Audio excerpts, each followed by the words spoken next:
Hello, everyone, and welcome. I'm Melissa Sweat, Customer Relationship and Community Manager at People on the Go, and I'll be moderating our session today. You are here for Mindfulness and the Creative Spirit, and I have with me our speaker, Hugh Delehanty, and our founder, Pierre Khawand. But before we start, let's just do a quick check to make sure that you can hear me just fine and see the screen. So please go ahead and locate the questions panel and go to webinar and just type in a brief note, a hi, hello, and okay, letting me know that the technology is working just fine. Awesome, thank you, Anne, thank you, Lucy, Donna, hi from Oakland, working fine, thank you, Carlton. And by the way, we will be recording this session and we'll be sending this out tomorrow for you. So let's just get right into it and introduce our speaker, Hugh Delehanty. Hugh Delehanty is an editor-at-large at Mindful magazine and the co-author, along with NBA great Phil Jackson, of national bestsellers on mindfulness and peak performance, Sacred Hoops, and 11 Rings. He has won numerous honors, including a National Magazine Award and a Daytime Emmy as an editor at Sports Illustrated and People, editor-in-chief at Utne Reader, and editorial director of AARP Media Properties. A former visiting professor at Carleton College, Hugh has lectured extensively on creativity and media at Columbia, Rice, Georgetown, and other universities, and has appeared frequently on The Today Show, Good Morning America, and other broadcasts. He has also practiced meditation for nearly 30 years and is a certified teacher with the Mindfulness Training Institute. And with that, I'm going to turn it over to Pierre.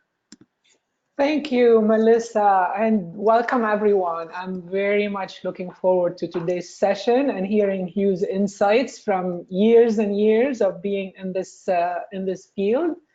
And what I would like to start with is a few introductory questions before we actually dive into that topic. So Hugh would love to talk about, to hear about your journey and how mindfulness found you, or how you found it, and how everything came together to be where we are today, and getting your insights on this.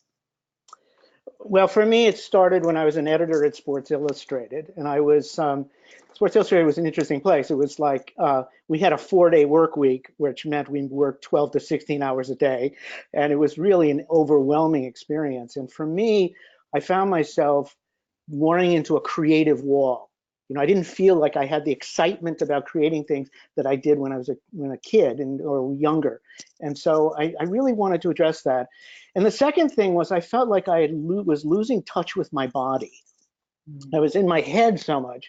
I was losing touch with my body. And I felt there's a short story by James Joyce where he talks about a character named Mr. Duffy, who was always lived a little distance away from his body.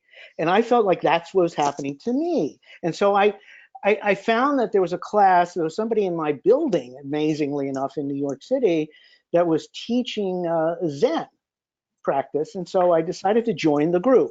And I get there, and the first day, and there were like 5 or 6 people there, and every one of them quit. And I was left alone. And the teacher said to me, Hugh, I want to tell you, if you continue to come and you meditate every day and you come every week to our thing, then the group will reform and it will reconstitute itself. And it was interesting because later on I realized that what she was doing was saying, do one for the Gipper, for the team. And that was the best way to approach me because I'm a team player. And if she had said, oh, Hugh, if you meditate every day, you'll be enlightened and you'll find da-da-da, I would never have done it. So I did it. And so I started practicing, and her teacher, or the leader of the group, was a fairly famous teacher named Joko Beck, who lived in San Diego. And she wrote an incredible book called Zen in Everyday Life. And it's And she taught me some very interesting things. The first thing that happened was I go to a 5-day sesshin with her. A sesshin is a retreat where you kind of just meditate and meditate and meditating from 5 to 9 p.m., 5 a.m. to 9 p.m. And then what happens is, and then your practice develops. And so I go there, and my knees are in total pain because I was kneeling, and I in fact at one point I thought I was going to quit after the first day, and then on the second day or the third day, all of a sudden the pain disappeared. And I go in to talk to Joko, and I say, Joko, I'm enlightened. I have no pain in my knees. And she just laughed and said, no, that's not it. And go back and sit. And basically what it was the first law of mindfulness, as far as I'm concerned. And the first law is, it's not about being in some kind of special state. It's about being attuned to the state that you're in right now. So the second thing I learned about from Joko was about the body as a laboratory. And by this I meant basically what I found was I had trouble breathing because when I was a kid, I had a tracheotomy, emergency tracheotomy, and I developed this way of being very self-conscious about my breathing. And so basically, I decided to focus on bodily sensations rather than breathing when I meditated. And all of a sudden, I became really attuned to my body. And what I found was the second law of mindfulness, which is mindfulness is a physical experience, not a mental one. We think it's all about the mind, but it's really about being in the body and being attuned to the body, because the body is always in the present, while your mind is always jumping back and forth between the past and the future. And the third thing I learned with her was about creativity. And I said, I'm struggling with this, Joko. What should I do? And she said that the thing about creativity is the secret is being fully present in the moment and freeing yourself from the sort of self-centered thoughts that get in the way of creativity. And she said to me once that once she was doing talks, and she used to do a talk every week, and she'd spend all week writing it. And then one day her daughter got sick or something, had to rush to the hospital, and so she had to just do it impromptu. And she just just sat there and started talking. And her students told her that was the best talk she ever gave.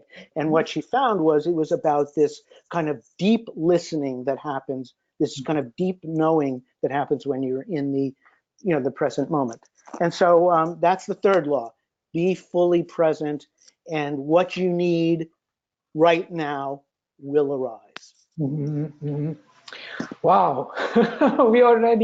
I really enjoyed, getting those three laws that you described. I would love to hear them again at the end, maybe recapping them, because they're such an amazing insights.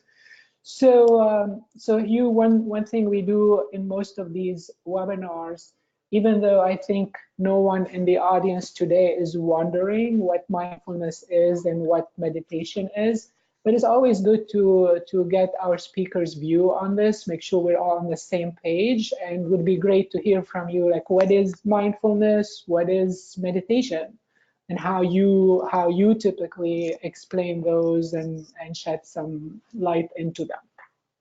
Well, I think the best way to talk about it is about what mindfulness is not. I mean, in terms of meditation and mindfulness, meditation is the tool, is the means to the end. Mindfulness is, where you want to go.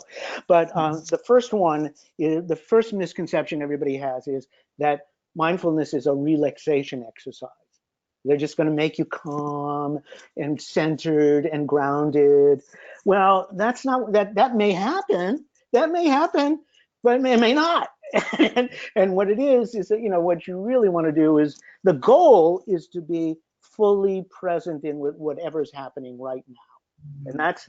And people sometimes lose that, and to hold that with kindness, to hold whatever you're going through in kindness.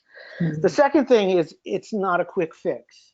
Everyone thinks, I remember I went to Wisdom 2.0, and there was somebody there doing the 1 minute meditation. And I said, what, you must be joking, because basically all of this stuff evolves over time. It's not like you go sit and then you're going to be okay and you're going to be, run a marathon. And the third thing is, that mindfulness is not about running away from reality. That's what a lot of people think. You're going to get into this blissful thing, and basically it's about running toward reality. It's embracing life as fully as possible. And there's a great quote from Tara Brach about this. Tara Brach is a meditation teacher.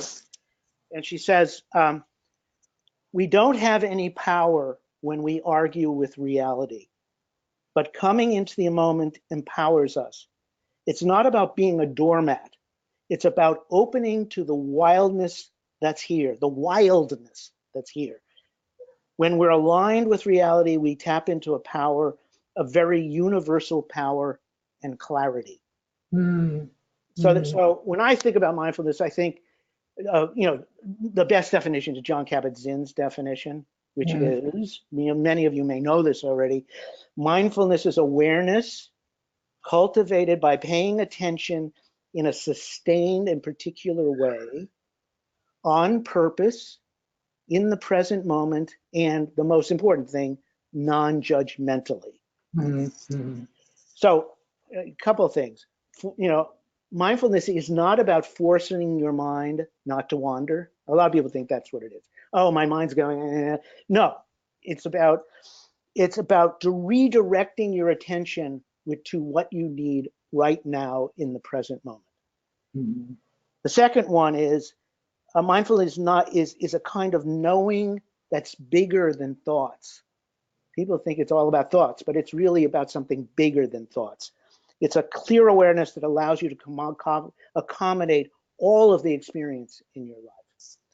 And the third one is not mindfulness, and this is something a lot of people lose, is not just about paying attention.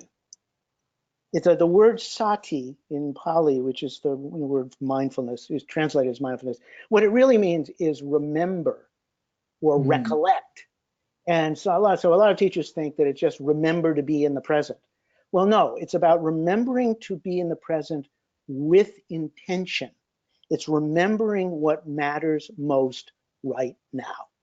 Mm-hmm. So, John Kabat-Zinn says something like, here he says, mindfulness brings our life back to us simply by being human and tapping into our inherent resources for healing and growth. Tapping into the full dimensionality of who and what we actually are. Mm-hmm. There you go. Mm-hmm. That's my answer. Yeah.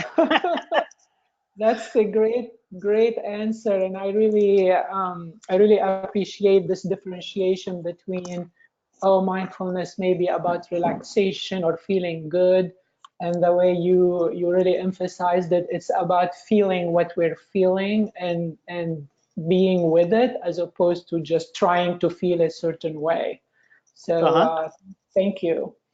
So you already alluded to the relationship between mindfulness and creativity. So you got our appetite going in that direction. So we would love to hear more and see what additional things you might want to shed on this topic and insights and whatever else you want to share with us. Well, I've been obsessed with this topic for most of my life, so I think it started early in childhood. But I recently did a story for Mindful Magazine about creativity, and I ended up going to talking to a lot of neuroscientists, and what I came away with were there's like three things.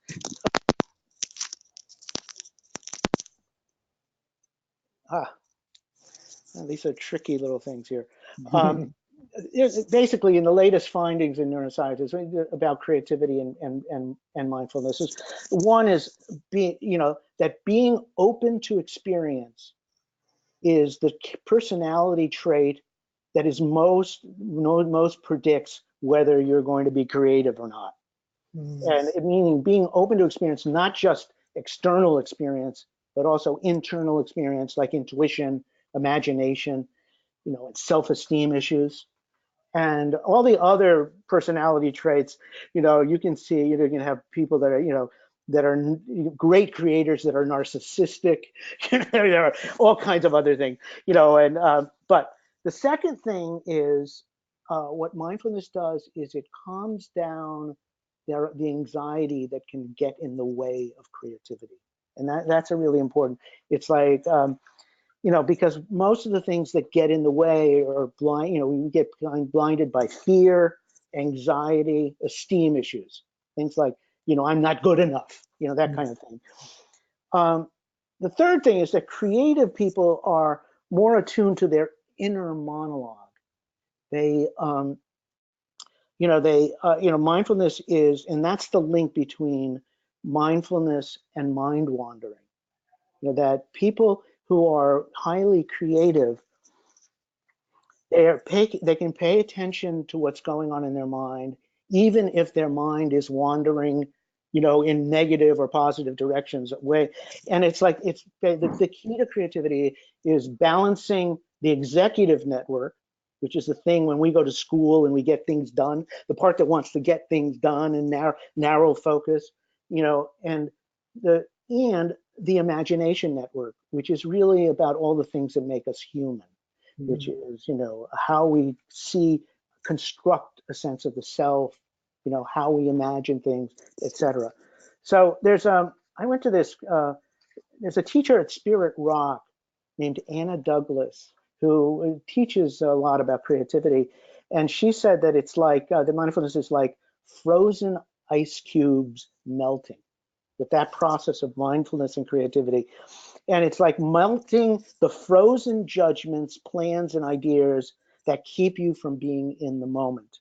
And mindfulness is the tool to help you deal with all the hard things that come up when you're, as you open up like that, as the melting happens. My best example, there's a lot of examples, but Bob Dylan, of all people, is the one who actually says it best. He said it's nice to put yourself in an environment where you can completely accept all the unconscious that comes to you from the inner workings of your mind. And he said, first of all, there are two kinds of thoughts in your mind. There are good thoughts and evil thoughts. Both come through the mind. Some people are loaded down with one more than another. Nevertheless, they come through, and you have to be able to sort through them if you want to be a songwriter. You must get rid of all the baggage. You ought to be able to sort out those thoughts because they don't mean anything. They're just pulling you around. It's important to get rid of those thoughts. But mindfulness is not about getting rid of thoughts. It's about being in tune with these thoughts and not letting them overwhelm you, not letting them, letting yourself go into reactivity. I mean, there are a whole bunch of other examples. There's just one I wanted to talk about, which is Twyla Tharp, who is a choreographer and just happens to be somebody I interviewed yesterday. And she, for an article I'm doing, and the way she would trigger her creativity is she would wake up early in the morning, and at 5:30 she would go down and get a cab, and the cab would take her to her workout, her gym, which was several blocks away in New York City. And she said that when the moment she told the cab driver the address of the place, that's when her creativity started. That was really interesting. And I just interviewed her yesterday. So I said, now she's 79 years old. She was in her 50s when she said that. And when she's 79 years old, and I said, you can't be doing the same thing, Twyla. And she said, no, but what I do a workout at home. And she does a really rigorous workout. And now what she does is she listens to John Philip Sousa marches. She wakes up, turns on, dun, dun, dun, dun, dun, dun, dun, dun, dun, and then starts moving.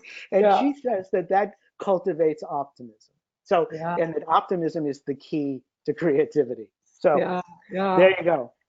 Great. So I hope that's planting some seeds into the minds of everyone on the call today for ways to get started and get creativity going.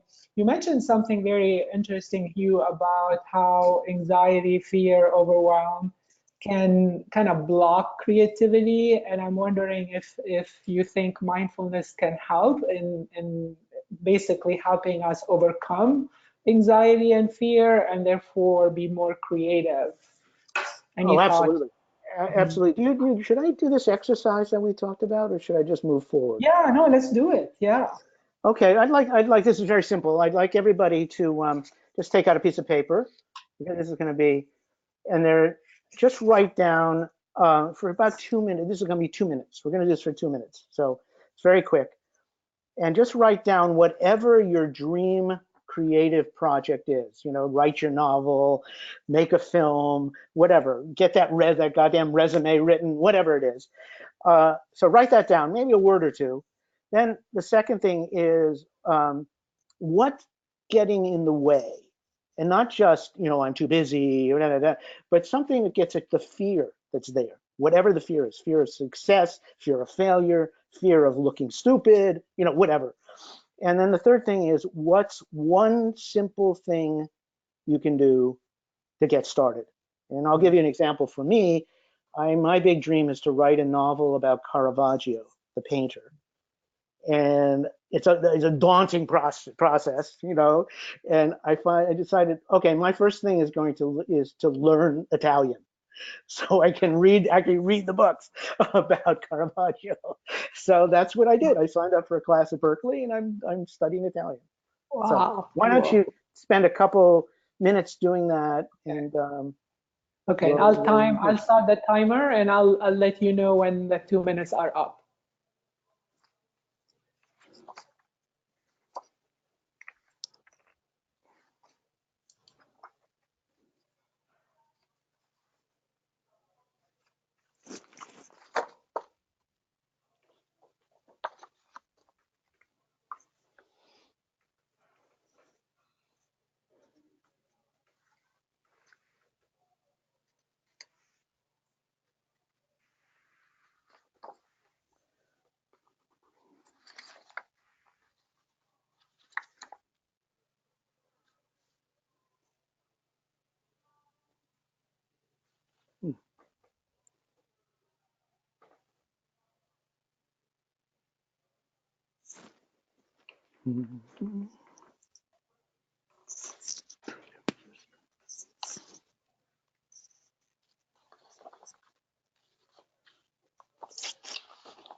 Another 30 seconds or so.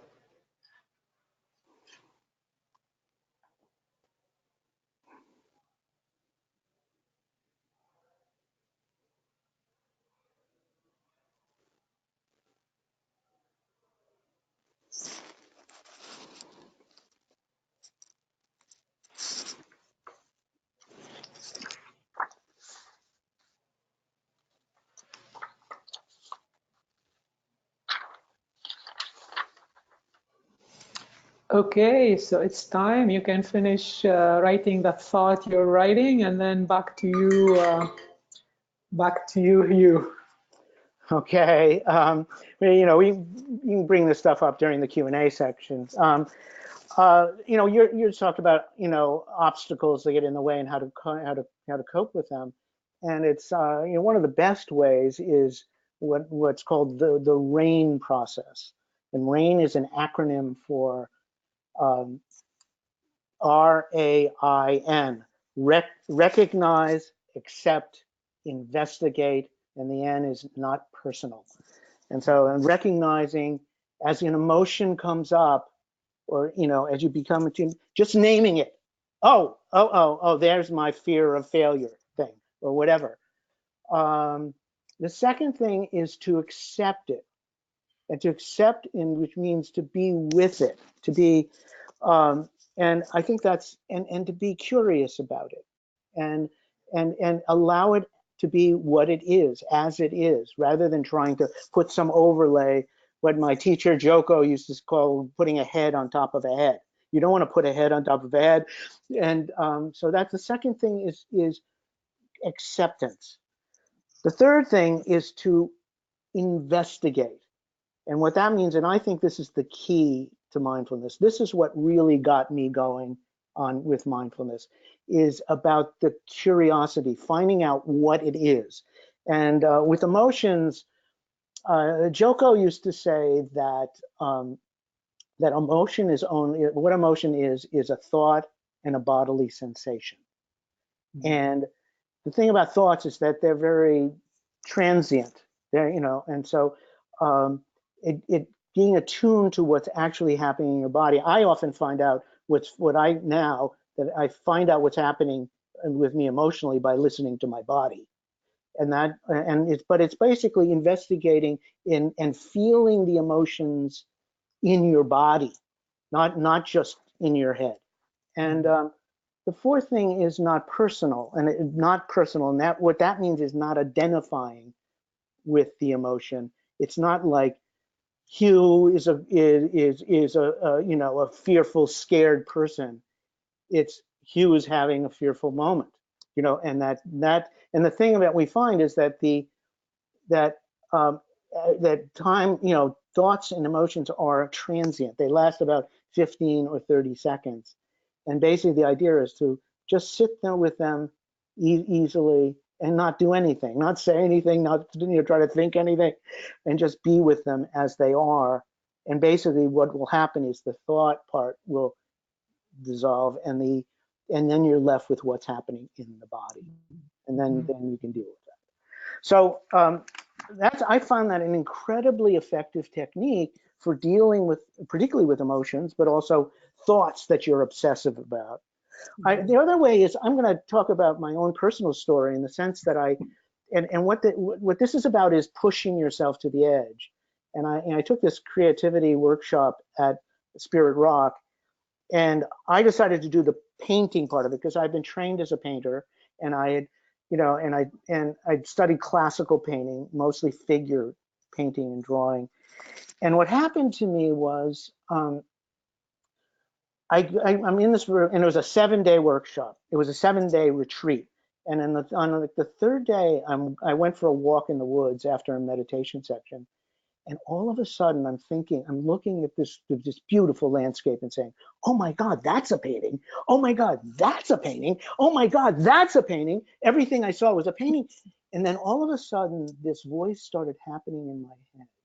And it said, Hugh, what are you doing? What are you doing? Why are you focusing on all this trivia? And I realized it was the voice of my father. Because when I was in college, at one point I was kind of entertaining the idea of, you know, some professors wanted me to become an art history, this major in art history. And so I went home and said, you know, I'm thinking about majoring in art history. My father just went nuts. How are you ever going to make a living, you know, with art history? And so, I completely ignored him, but I ended up not majoring in art history. But I realized that was his voice. And so what happened later that day, I started painting a nude. And I started this woman, you know, half nude. She was naked down to the waist, and then she had a skirt on. And the teacher came up to me, who had been very indifferent. The teacher was a woman named Barbara Kaufman, and she'd been indifferent to me, my paintings, all the painting I'd done up to that point. And she said, wow, so what are you going to do next? What's the dangerous thing you could do? I said, the dangerous thing.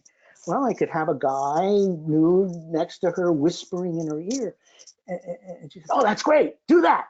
So I do this painting, and she comes around again, and then, you know, and then she comes, oh my God, you know, so now what are you gonna do? And I said, oh, maybe I'll paint a beach scene, and, you know, some nice colors, you know, da da da da da. She says, yeah, but what's the dangerous thing to do? And she said, oh, I guess I could paint an orgy. She said, yes, paint an orgy. And so I painted this orgy. It was kind of a real playful orgy. It was like a lot of nude people frolicking on a beach. And but what happened to me were two things. One, all of a sudden, as I started painting, the brushstrokes became much more alive and primitive. It was kind of like early Picasso, you know, crazy Picasso, you know, and it's kind of like, and the second thing was, all of a sudden I kept saying to myself, why not? Why the fuck not? whenever anything came up, it started emerging like it was blocking me. And then I found myself applying that to my life. When, why not? Why not? And it really had a liberating effect on me, a really powerful liberating effect on me. And what, Barbara Kaufman, who was a brilliant woman, came up and she said, I interviewed her afterwards, and she said, the point is to push yourself to the edge and come face to face with what's limiting you.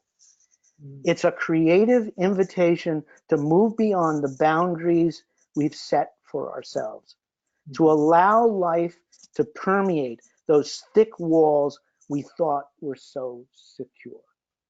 That's it. That's the story right there. Yeah, this is a lot. Thank you so much, Hugh. I think we can spend hours with you. I think we may have to do a sequel. Well, I love this topic. I really love this topic. Yeah, how are we and doing? We're doing good. I'm gonna hand it back to Melissa for a minute, and then we'll do a few.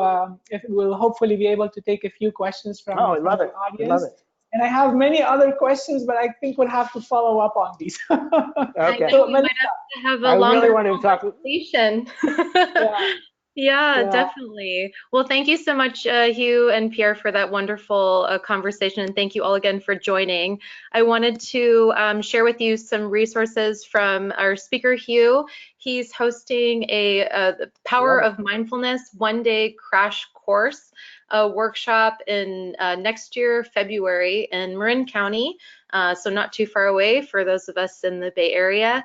And his contact info is there if you'd like to learn more, and we'll provide this also in the email tomorrow. And then, of course, Hugh's books, 11 Rings and Sacred Hoops, that he wrote with the NBA great Phil Jackson. So these are available to you, and I can provide you more information on this again in the email tomorrow. And then, of course, for those of us joining as part of the Mindfulness at Work Challenge, thank you for joining us and taking part in this journey. If you are new to the Mindfulness at Work 21-day challenge that we provide at People on the Go, I'm going to send you a quick link and you can learn more about it. We don't have our next one scheduled just yet. Pierre, do you have an idea when the next one is going to be coming up? Yeah, actually, you know what we did, Melissa, this morning, we scheduled it already on the website. It's February 3rd. So you guys can go in and sign up. Even if you're signed up in this one, you can sign up for the next one as well. Perfect. So yeah. Thank you. Yeah, all right. wonderful. Thank you.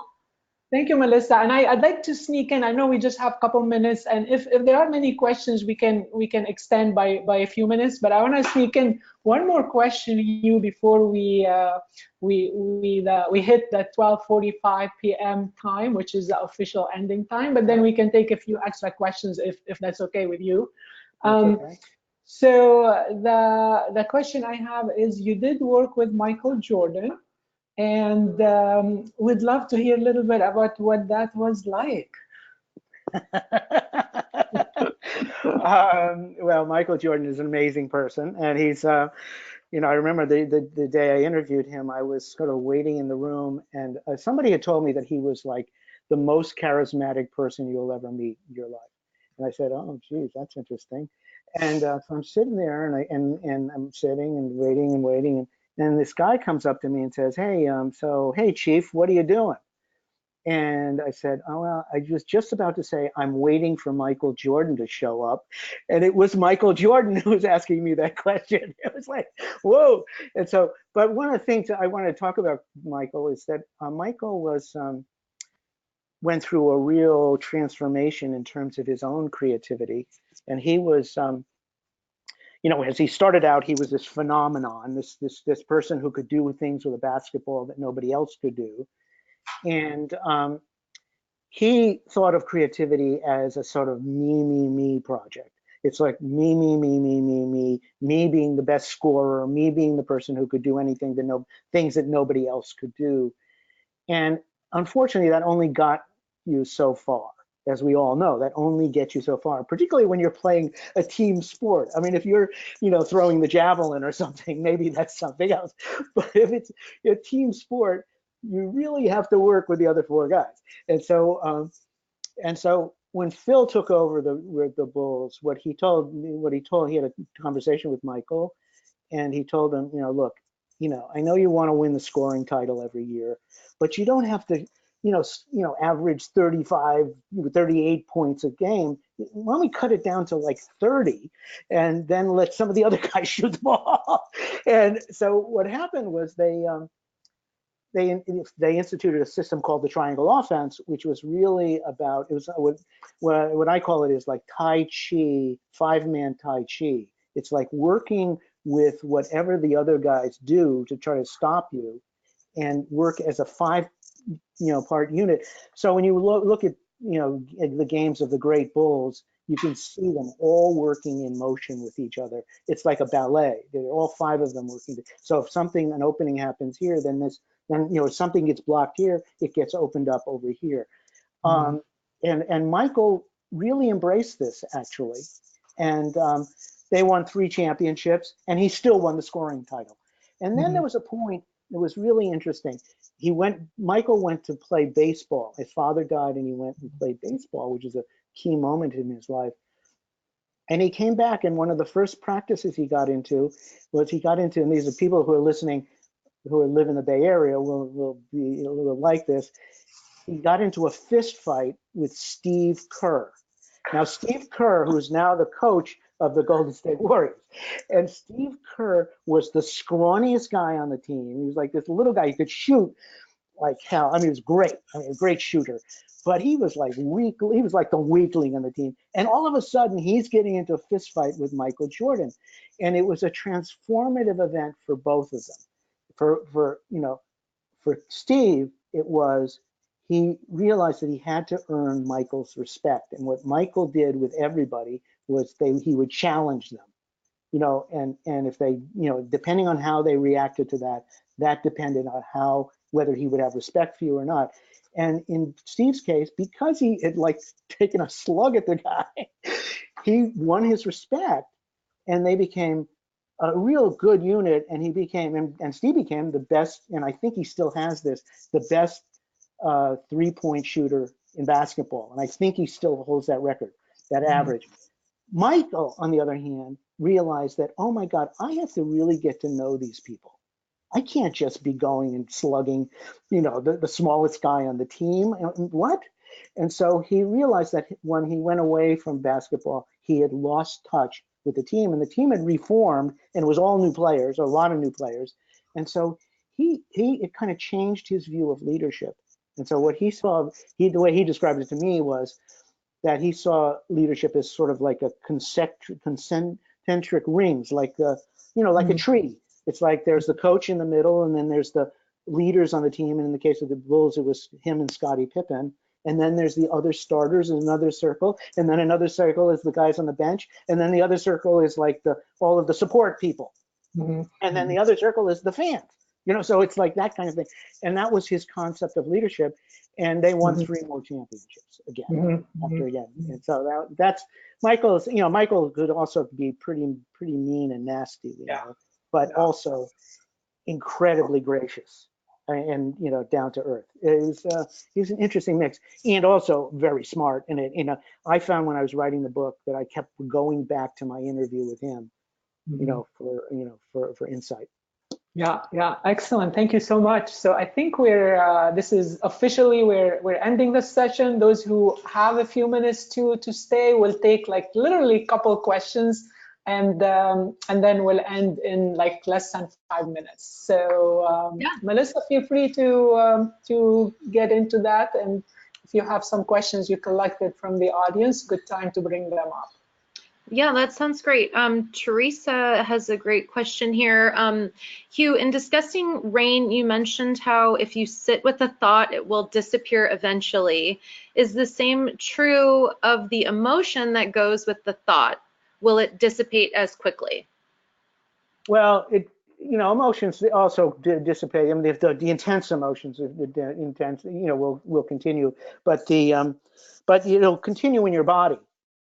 The emotion will continue in your feeling of it in your body, and that the thought part of it will evaporate eventually. It will evaporate fairly quickly, but not the feeling in your body. And what happens, of course, is that we keep re-triggering it over and over again, and it's until we become conscious of what the process is. And there's some emotions that are very deep emotions, like grief doesn't go away, in 15 seconds, believe me. It takes, it evolves over a long period of time, but it's a question of becoming more and more conscious of what you're doing, what you're going through at that particular moment. It kind of loosens things up a little bit. And it's again, like what I said earlier, it's not putting a head on top of a head. And that only extends the emotion or the feeling longer. So that's what I would say about it. Yeah, that's great. That's great. And then Hugh, where will that Twyla Tharp article be published and when? It's going to be in the AARP Bulletin, which, little known fact, this is the second largest circulation publication in the world. The first is AARP, the magazine. They compete with each other. So that'll be coming out, I think, in the January issue. I think that's what it's scheduled for, which I think comes out in early January. And then you can go, when that happens, they'll put it online at aarp.org. So then you can find it. Great. Awesome. Excellent. Yeah. Pierre, did you have anything else to add? Any other questions? I just want to bring back the slide where we have the workshop that Hugh is facilitating, and I want to invite everyone to check it out. And I'm going to be there, so it will be a great opportunity to meet with some, especially our 21-day challenge participants. So feel free to check it out if you're local. A great opportunity also to connect. Yeah. Wonderful. Well, I believe that's it. We're a little over time. Thank you all again for staying. And again, you'll receive this recording. Thank you so much, Hugh and Pierre. Wonderful conversation today. And thank you for your questions and engagement. Your feedback is always greatly appreciated. And a form will pop up once we exit the session. And that's about it. So have a great rest of your day. And we'd love to see you again. Take care. Great. Bye-bye. Thank you, Melissa. Thank you, Hugh. Bye, everybody. Thank you. Bye. Bye.